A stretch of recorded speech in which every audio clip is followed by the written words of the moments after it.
You're welcome, sir. The chair now recognizes my friend from the great state of Georgia, Mr. Mike Collins. Thank you, Mr. Chairman, and it's good to see you, Mr. Spear.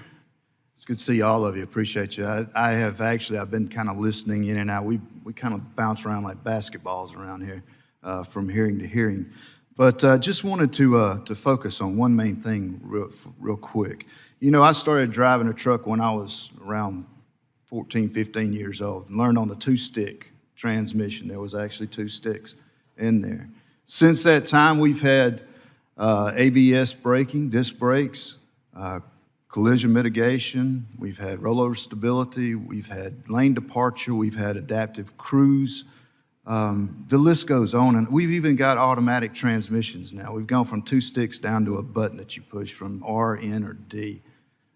The technology is always going to change. It's always changing. And you shouldn't be afraid of change. You shouldn't be afraid of any new technology. In most of the cases, it makes you more productive. And we need more productivity in the trucking industry. We've talked about weight issues here and how we make more productive. So, Mr. Spear, I guess my main question is, from a federal government standpoint, and I've already heard you answer the question once today, what can we do, or what can the federal government do to address the autonomous trucking vehicle as it comes out? Well, don't panic.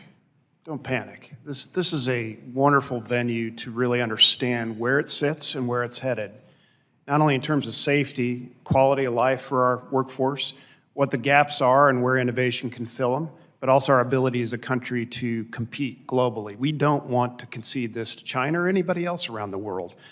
But let's not be afraid of innovation. It is a good thing. As you just said, it's empowerment of our drivers to be able to operate that equipment with better awareness, better responsiveness. These are all good additives that are going to continue as we integrate this equipment in. They're going to make those skills more marketable, more portable.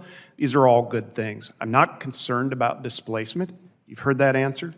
I didn't get a chance to answer, but the written testimony points to a 2021 DOT study that says that earnings are going to increase across for all long-haul truckers, increase overall employment, increase the U.S. GDP, and they did not find that there would be industry layoffs.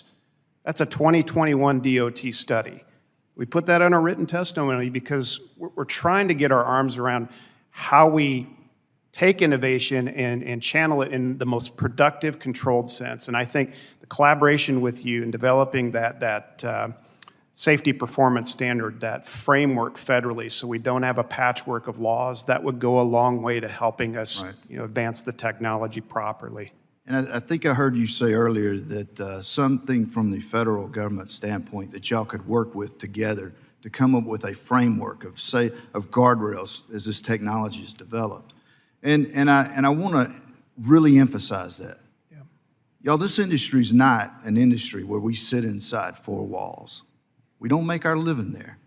We make our living out on the road with other families, your family, my family. We want to be safe. I don't know of a trucking company out there that doesn't want to be safe. And when they're not safe, they're taken off the road. But what we have in this industry, in the transportation industry, is we have a Department of Transportation on the federal level that is being run by someone that is pushing a woke, socialistic, left-wing agenda, and he has no idea what he's doing. That's going to get somebody hurt more than autonomous vehicles. We'll never get rid of drivers. There's always going to be a place for a driver at some point, but there may be lanes that you can put autonomous vehicles in. But until we get somebody in the Department of Transportation that understands that and quits pushing an agenda or an experiment, then you're not going to get very far. And what you do get is going to be dangerous. We've already seen that in the railroad industry. We've already seen that in the airline industry when NOTAM shut the industry down. So that's my solution. ATA has been very instrumental in even working with the federal government, sometimes where I didn't agree. But they have always been giving and encouraging and wanting to work with to make sure that this is the best dadgum industry in the world to work in, and it is. With that, Mr. Chairman, I yield back. Thank